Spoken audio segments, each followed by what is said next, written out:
Glórias a Deus. Salve os irmãos com a paz do Senhor. Amém? Amém.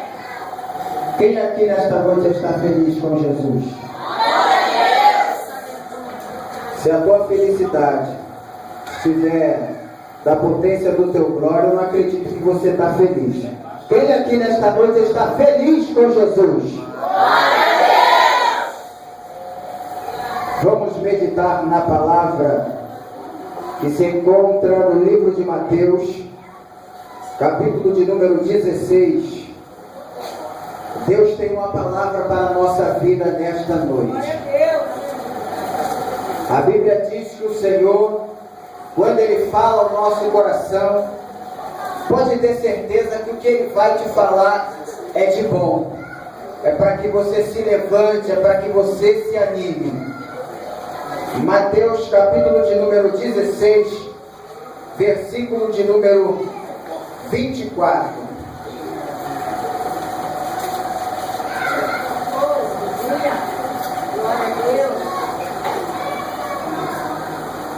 Mateus capítulo 16, versículo 24. Só os que acharam digam amém. Amém.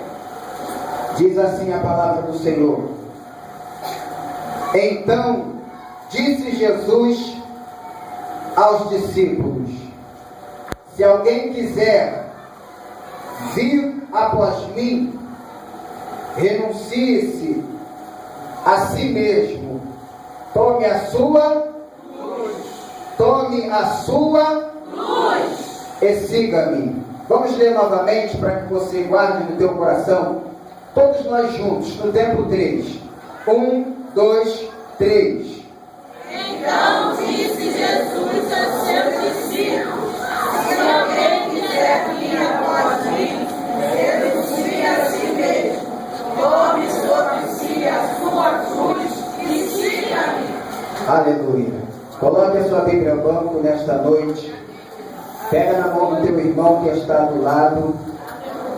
Olha para ele, mas olha com cara de profeta e diz: nesta noite, você vai aprender a tomar atitudes, ter atitudes de um grande vencedor. Soberano Deus, glorioso e eterno Pai, nesta noite, Senhor, eu te peço em nome de Jesus, que a tua presença e o teu Espírito se manifeste sobre este lugar. Aqui os que me ouvem só estão aqui porque acreditam na tua palavra, porque acreditam que o Senhor fala, meu Pai. Então nesta noite, em nome de Jesus, eu lhe peço a cada coração que está aqui dentro, a cada jovem, a cada adolescente, a cada pai, a cada mãe que ora, que busca pela tua casa, pela tua família, eu peço agora, Senhor, que esta palavra venha fazer a diferença, que esta palavra venha impactar o coração. Em nome de Jesus, meu Pai, prende este povo aqui pelo poder da tua palavra, em nome de Jesus, e você senta batendo palmas e glorificando. Aleluia. Meus irmãos, só os que me ouvem digam amém. Amém. Eu prometo para os irmãos que só irei falar enquanto Deus mandar eu falar. É bem verdade que nós, quando estamos na qualidade de profeta, não temos autoridade mais quando Deus está dentro de nós, falando através de nós. Nós já não temos mais a nossa autoridade humana para calarmos, para irmos embora ou desistir daquilo que começamos. Então eu só prometo uma coisa: só irei falar enquanto Deus estiver querendo me usar. Nós acabamos de ler um texto bíblico no livro de Mateus, capítulo de número 16.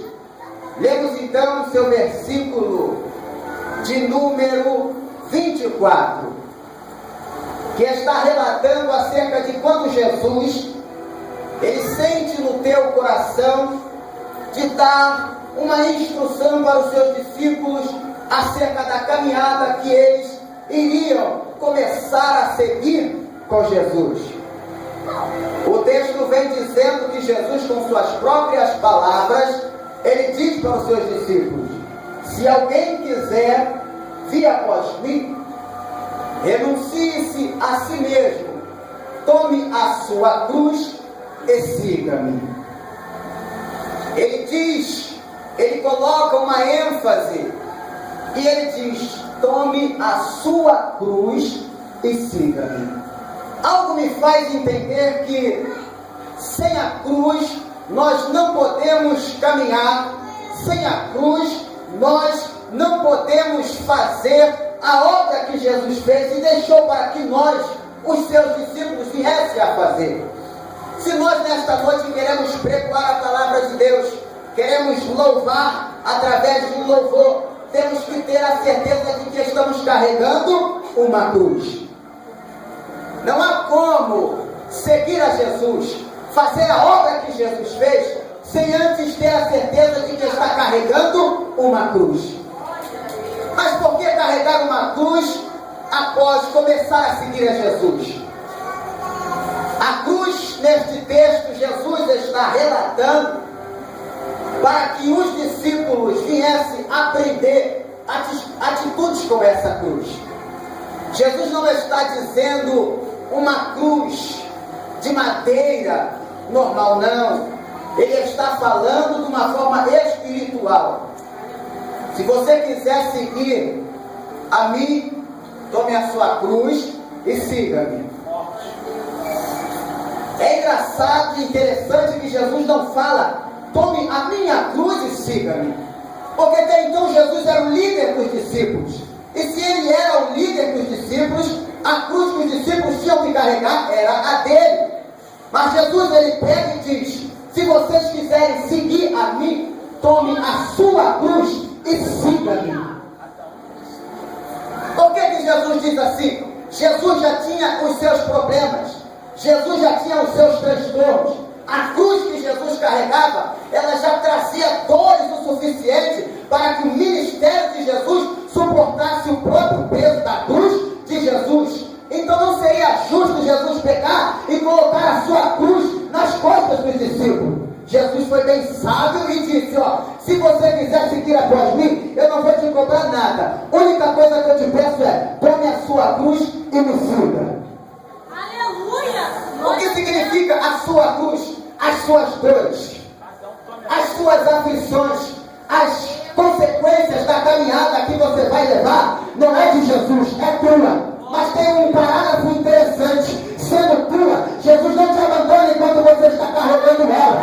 Vendo Jesus que você está sofrendo, vendo Jesus que você está se enfraquecendo, ele pega na tua mão e te ergue, porque ele sabe que a cruz que ele te deu, ela é tão importante que ele não é capaz de deixar você fraquejar a ponto de abandoná-la e encostá-la no canto. Então tenha certeza de uma coisa: a cruz está pesada, está doendo, está suportando, está difícil, mas tenha certeza de uma coisa: você vai chegar até o final, porque a cruz que você está carregando é tua, mas quem te deu para carregar foi Jesus. Foi Jesus, e se ele te deu, ele vai garantir a tua história carregando ela.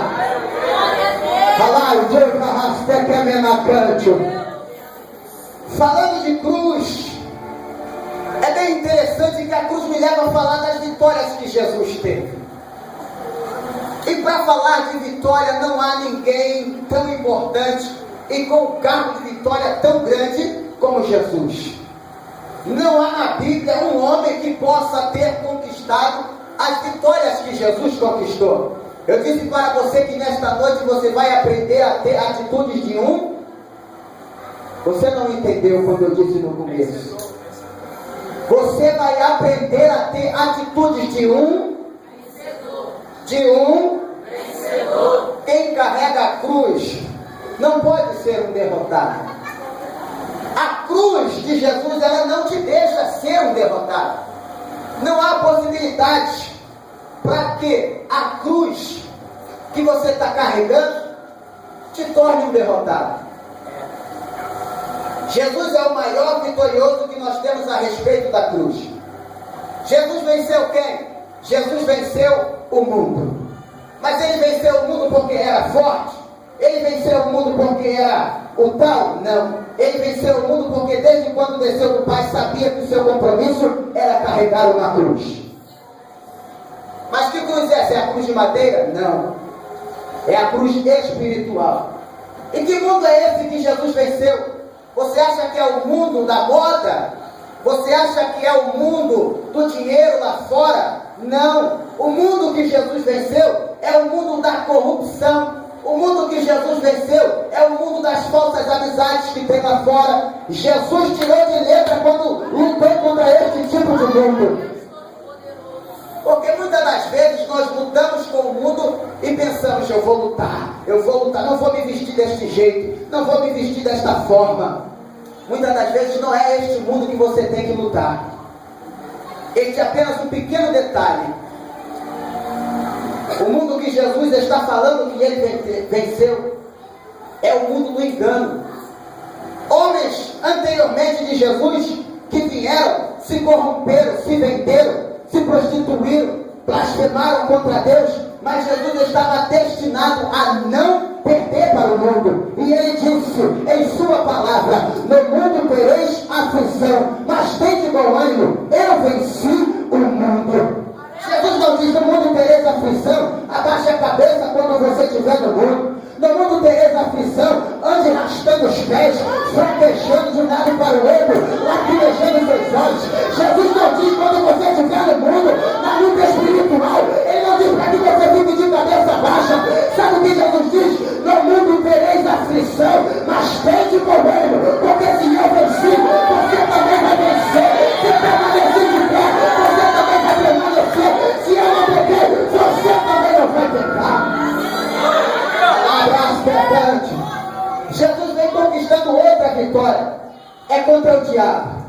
Esta é a vitória que mais me emociona em contar quando eu estou pregoando a palavra de Deus, falando de Jesus. Porque o que mais gosto é de pregar a mensagem da cruz e falar de Jesus. E falar da vitória que Jesus tem sobre o diabo é a melhor coisa que um cristão, um pregador pode fazer. O diabo desde o princípio estava esperando Jesus para esta guerra, para esta luta, porque Jesus já era prometido desde o princípio. Deus, quando Adão e Eva pecam por causa da serpente, por causa do diabo, Deus ele diz para o diabo assim: ó, lá na frente terá um que vai esmagar a tua cabeça, você vai ferir o calcanhar dele, mas a ferida no calcanhar não será suficiente para caminhar, para parar a caminhada dele. A ferida que você vai ferir no calcanhar dele não será o suficiente para fazer ele mancar o ponto de parar, porque eu já tenho para te dizer: eu já levantei, eu já ergui, e se ele for para a terra,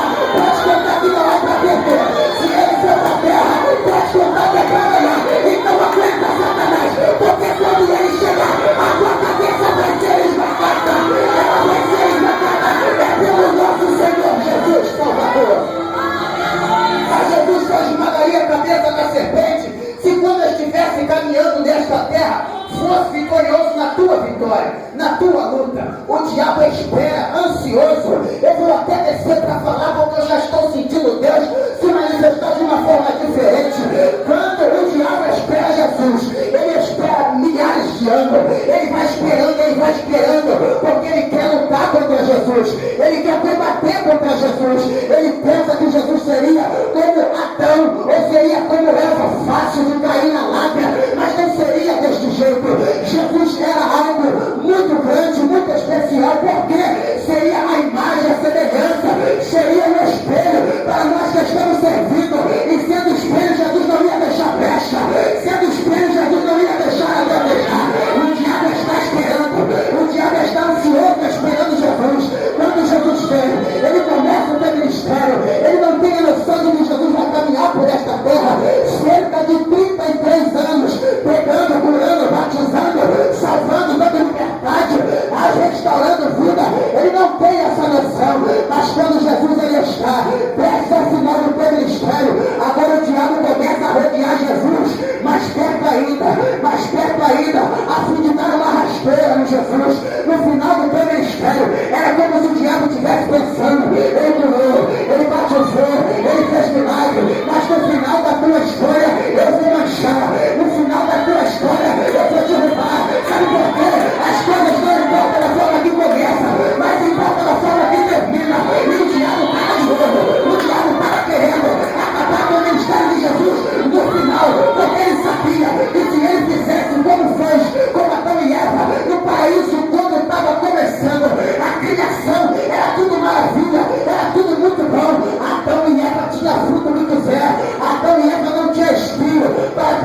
com Jesus. Mas Jesus era diferente.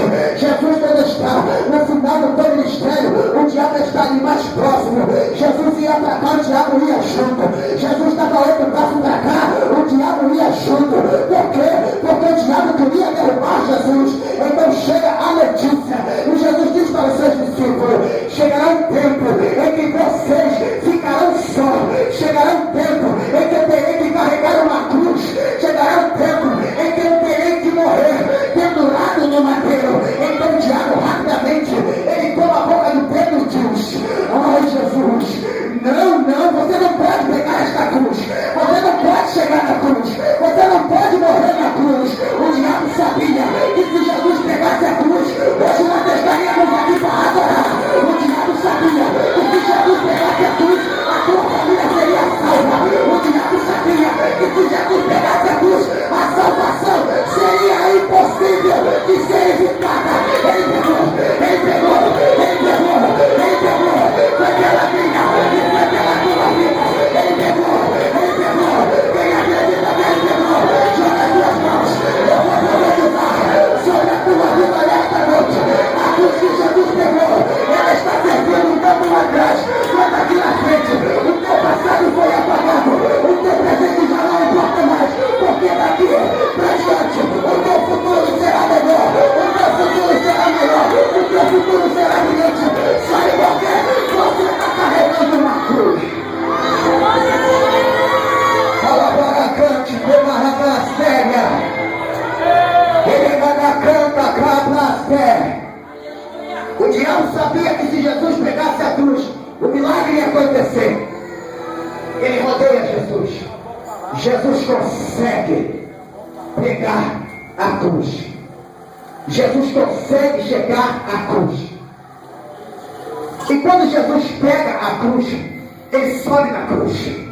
Ele sobe na cruz com muito amor. É bom lembrar que Jesus, quando subiu à cruz do Calvário, ele não subiu porque os romanos o obrigaram.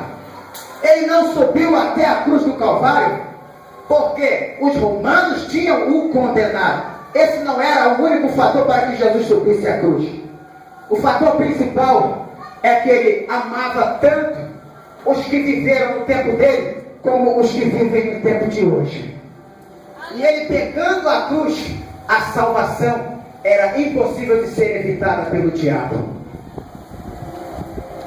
Jesus, quando pega a cruz, agora começa uma história. Agora começa uma cena de vitória para todos aqueles que olham e todos aqueles que iriam seguir a Jesus. Me pergunte por quê? Jesus, quando pega a cruz, ele toma uma decisão diferente. Jesus, quando pega a cruz, ele toma uma decisão diferente, presbítero Daniel. Quando Jesus pega a cruz, eu posso imaginar que os seus discípulos perguntaram: mas por que o Senhor, sendo Jesus, tem que ter uma morte tão feia como essa? Por que o Senhor, sendo Jesus, tem que morrer desta maneira?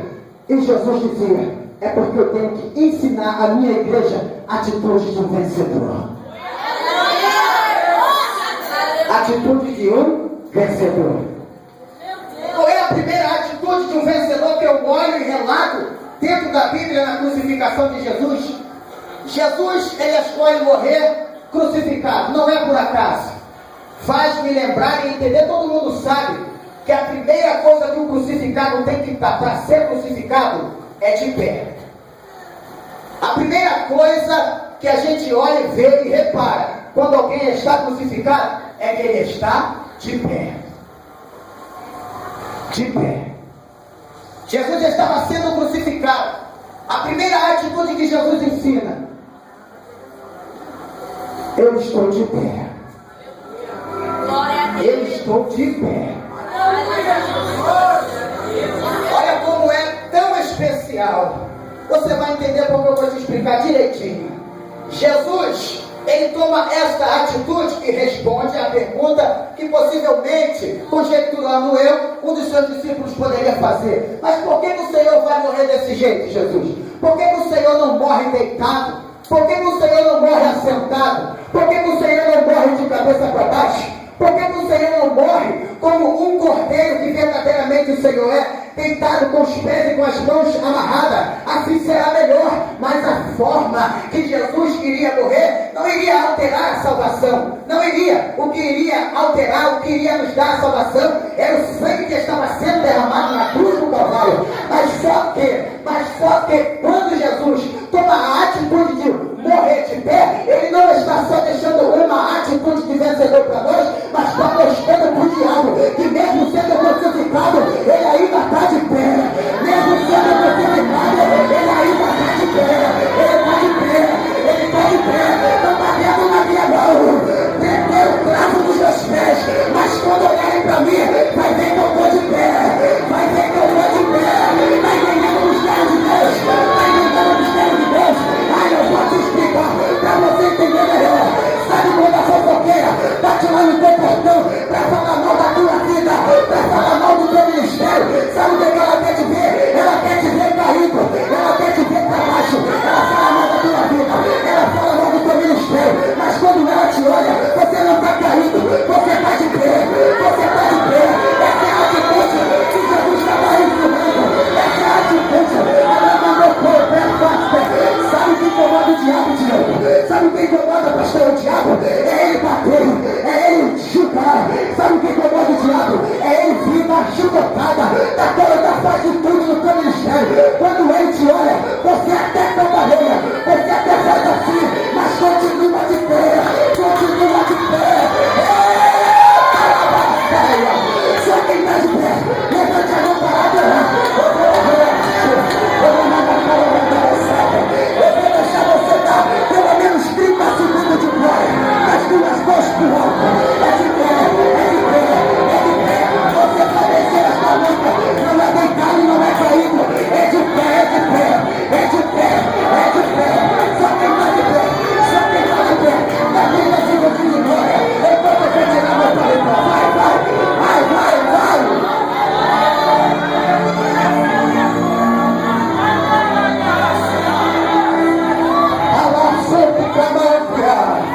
A primeira atitude de um vencedor que Jesus deixa para nós, a primeira atitude de um vencedor.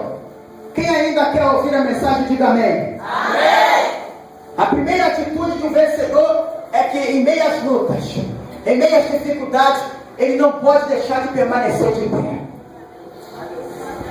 Em meio à tribulação, em meio às guerras, o diabo vem com tudo para tentar te derrubar. Mas se você tiver com a cruz do Calvário, tenha certeza de uma coisa: a pedrada não te derruba, a calúnia não te derruba, a defamação não te derruba, nada que vem do diabo te derruba, nada que vem do diabo te derruba. Sabe por quê? Você está com a cruz do Calvário e ela não te deixa cair, ela não te deixa fraquejar. Então nesta noite, a primeira atitude é: permaneça de pé.